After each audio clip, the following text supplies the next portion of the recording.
Hey everybody, welcome to a new episode of Under the Hood. My name is Akinola and I'll be your host today as we take a look behind the mask and under the hood at your favorite personalities in esports in this organization at Rogue.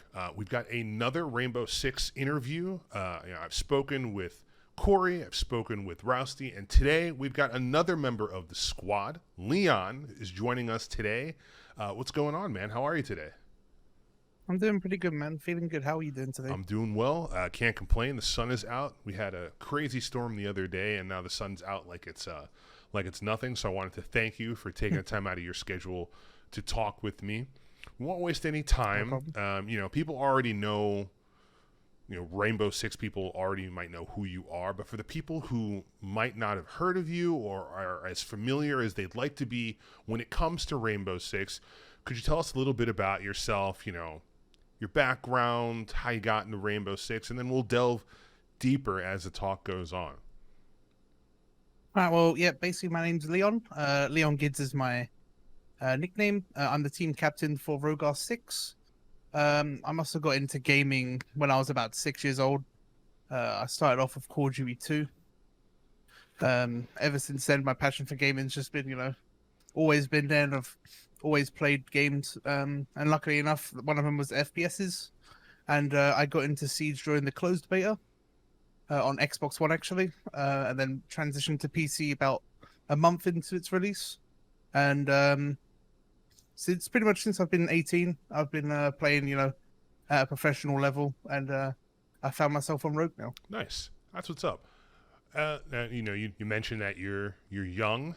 And I feel like your esports career is still in its beginning stages, even though you've been doing this for a long time at this point. Esports is moving very quickly. You just mentioned that you started playing Call of Duty at 6. That's crazy. Like your parents are okay with that? You didn't have to sneak it in or anything? It was more like I played alongside my dad, kind of split screen. Okay, that's cool. Back in the day, we'd just chill and have some fun. Obviously, it's a bit intense, I guess, for a 6-year-old. But I mean, these days it's not really that much different from how it is now. And it's just how I've always enjoyed those type of games as well. Always been interested in World War II as well. Nice. So that's how I got into it, really. When you made that transition from console to PC, I mean, it's like night and day watching professional console players versus professional PC players.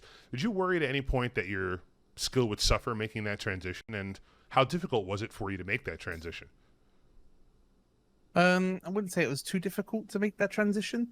I mean, I've always wanted to play on PCs and stuff, but obviously it's there's quite a big price gap, so I had to wait till the time was right to really invest into it. But it was very hard at first, getting into, because obviously Siege was my first proper FPS coming into a PC. Mm-hmm. So at the start, it was very quite a struggle to get into it and get used to everything. But I think I got quite the hang of it relatively fast. By the time, as I said, it only took a year and a half really from transitioning properly into PC to get into professional play. So I think that was pretty good. At what point did you realize, hey, I'm pretty good at this FPS type deal. Maybe I should try and have a go at playing professionally. Did you ever have being an esports pro in your goals growing up, or did you just kind of fall into it? I've always aspired to be a pro. I think it's something that's always caught my attention, but obviously, it doesn't just, you can't just say, hey, I'm going to do this, I'm going to become a pro, and that's it, right? It kind of just stumbled across me, really. I was playing in a competitive team. At the time, obviously, I was underage. But once that all fell through, I joined actually a team called S2E7 at the time, which turned into IDK as a sub. But then only a few months after joining, they wanted me to really join them on the main lineup and take over from one of the old players, which really got me into where I am today. Nice. So it seems like it was super natural for you to just make that go into pro esports, and you're killing it so far. I've seen you and the boys have some great matches in Rainbow Six Siege. For context, everybody listening, and even for you, I'm pretty new at spectating the game. I've never played. Yeah. I don't think it's a game that I'm going to play because I've never been good at FPS, but I can definitely admire the skill from a distance and, what you guys do in terms of breaching and securing the point and all that stuff. What do you think makes Siege stand out from other FPSs? It's growing in popularity. It's being supported by Ubisoft. This game has a long future, but why Siege? Why not Call of Duty? Why not CS? I think it takes like the things that were good out of those two games, like CS and COD, and really adds that, and then adds its own twist to it as well. Obviously, you've got like the 5v5 bomb for the competitive game mode, and you've got like the run and gun type plays you can do as well. But I think what really changes Siege from other games that makes it stand out is obviously all of the destruction you can do, all the gadgets you get, all the different things that you can do in the game, which you can constantly change. Like each round is not the same because you can change how you want to do something, or you add a new hole and it gives you a new angle to somewhere and you can hold that, and it changes everything. You add a shield, all of a sudden you can play this area, or you add, I don't know, like a maestro cam, and all of a sudden you've got complete coverage of something and you can go do something else, which really changes and makes itself, like as I said, unique from these other FPSs, because it allows you to do things that you can't typically do on those games, whilst allowing you to still win because you're playing as a team, and it's not all just about getting kills. But you can be a bad player and you can still win games because you're giving your team info. You're just being a team player. When you got the invitation to join Rogue, and obviously you and the guys are cool, how long would you say it took you to get along, to find team cohesion? Because I know for a lot of people joining new teams, regardless of performance or they're a fresh player or whatever, not every team is so lucky to have all the players get together so well and play as a team. So, walk me through how that experience was for when you joined Rogue, and how difficult or how easy it was to get acclimated to everybody else. I'd say it was actually pretty easy. I've always been friends with Aces Corey. I think I've been friends with them for a few years now. So really, like, joining them was quite easy to get along with. The only two people, obviously, I didn't really talk too much was Kazeka and Rips. But, I think it only took like less than a week, and and the communication was pretty much like top notch, like on par of what we should have been, what should be like standard for pro play in Siege. And as time goes on, we're getting better and better, and it's really night and day difference from when we first started. Nice.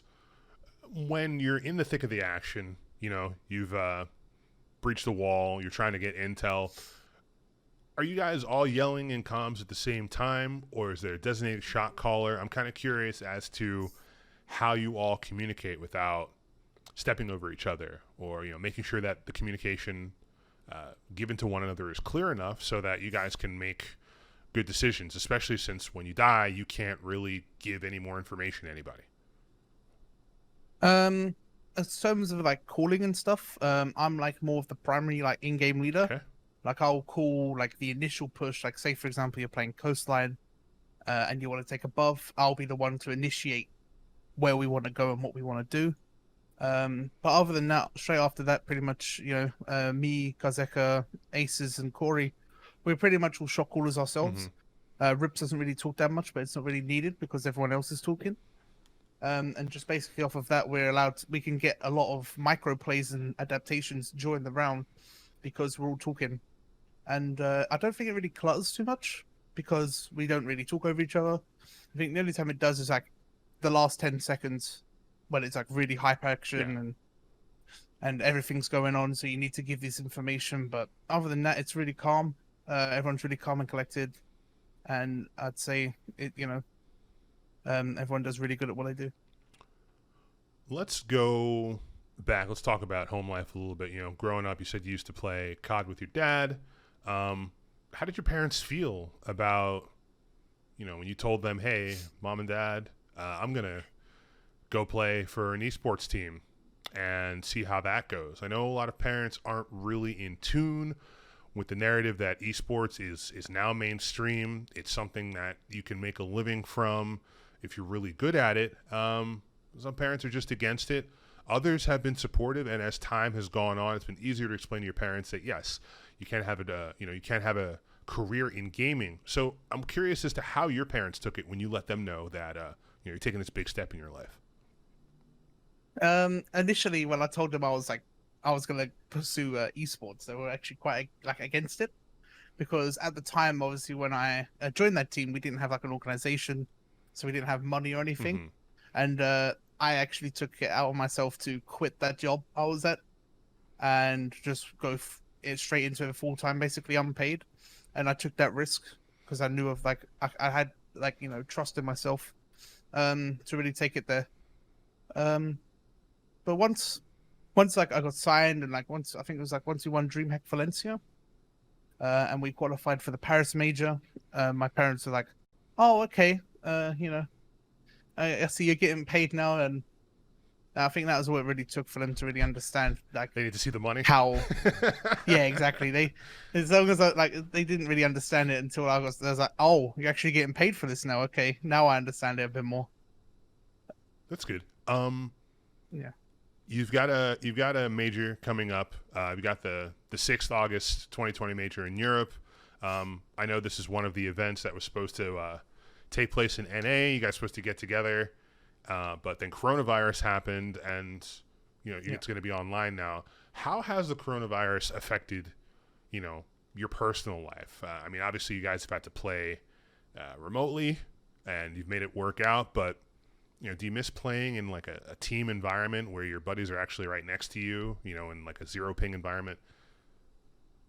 Obviously, for the most part, it's been not too drastic because there hasn't really been any lands between then, Mm-hmm. between like February and now, and this would be the only one coming up. But it's definitely going to be different, I think, because obviously I've attended both the other majors in the last 2 years, and it's definitely I think it really helps build like team cohesion and getting everyone together and being there builds up hype as well. Mm-hmm.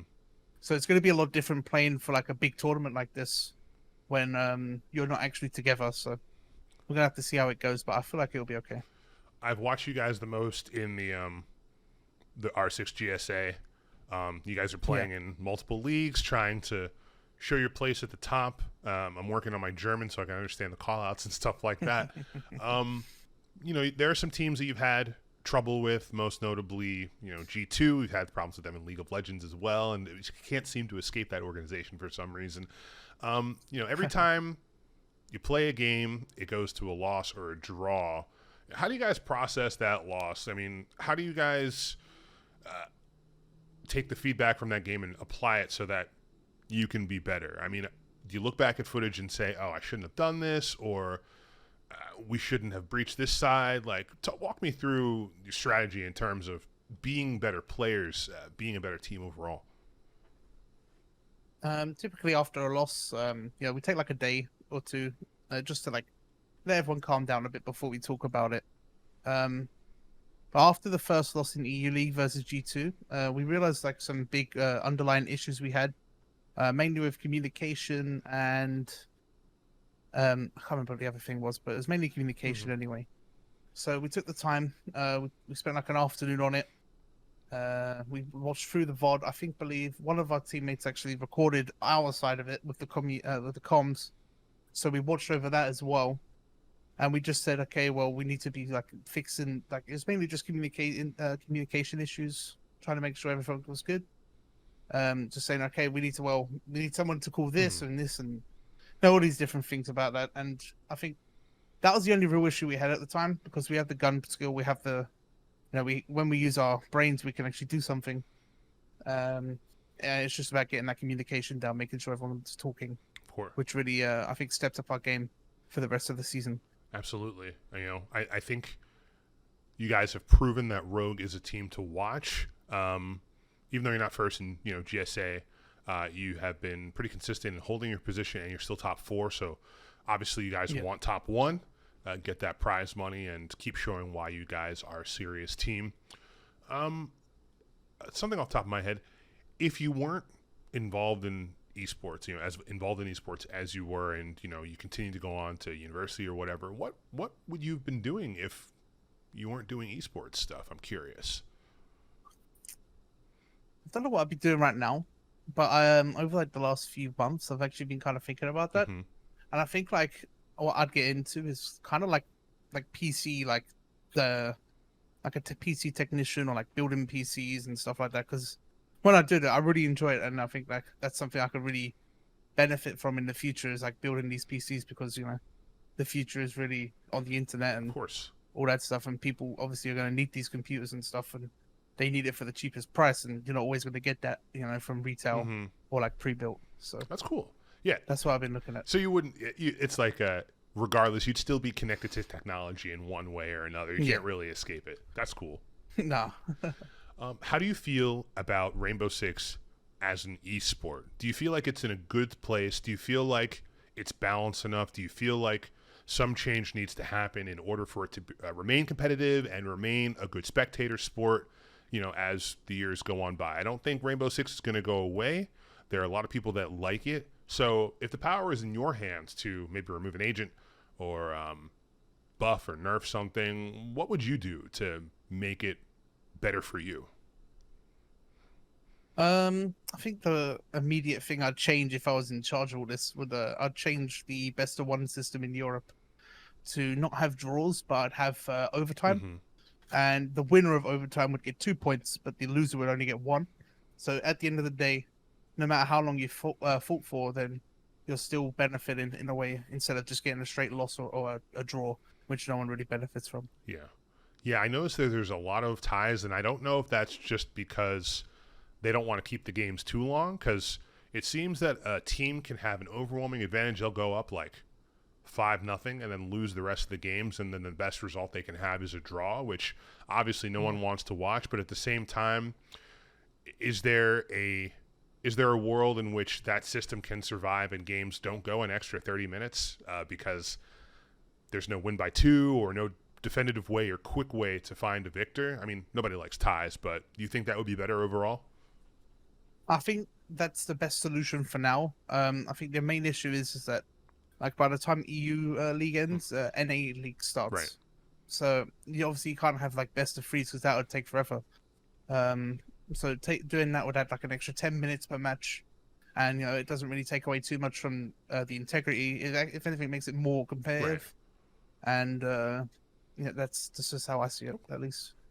That's fair. That's understandable. Obviously, careers in esports don't seem to go on for 20 years. Everybody, you're kind of at the mercy of the game or what's hot right now. And you guys are obviously practicing a lot, scrimming, making sure that you're at your best form when playing Rainbow Six. So when it's time to actually take a break, what do you find yourself doing to get yourself away from practice? Are there any hobbies that you partake in, like cooking or fishing or whatever? What do you like to do when you're not playing Siege? Um, on Saturdays normally, I like to have my friends around. At the moment, that's been like one big like getaway for me. Just having like getting my headspace out of Siege and refreshing. Mm-hmm. Other than that, I like to stream. I know it's like still kind of like gaming, but it's still, to me, it's not the same because I don't have to be 100% concentrated all the time. I can just chill Mm-hmm. and do my own thing and relax with like my friends and viewers. At the moment, I'm doing like driving lessons as well to get obviously to the drive. So that's been one thing as well. A few hours out of my day, which I think is really good to get out, get some fresh air, and see a bit of the world that I wouldn't normally see. Mm-hmm.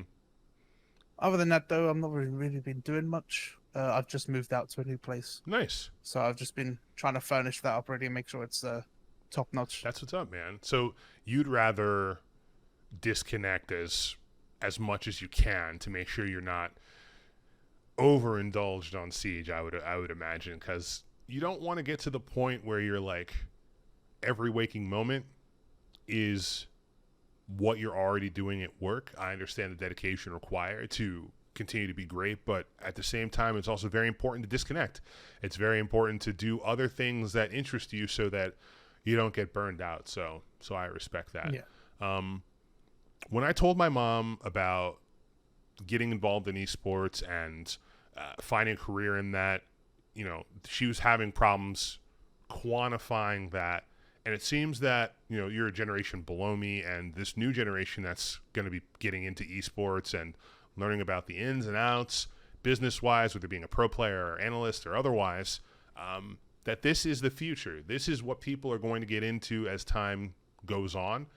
And so if you could impart some wisdom on people getting into esports for the first time, obviously not everybody can be a pro, but if you could give yourself some sound advice that you could have used when first getting into the industry, what would you tell yourself before getting into this? That's quite hard, actually. I don't know. I feel like maybe I'd say just don't get too cocky with it, and like tweet out maybe some controversial stuff because people see what you see, and they really take that to heart, and sometimes that can really I can ruin your career, for example. But yeah, I'd just say if it's your passion, then just try to make it not feel like a job.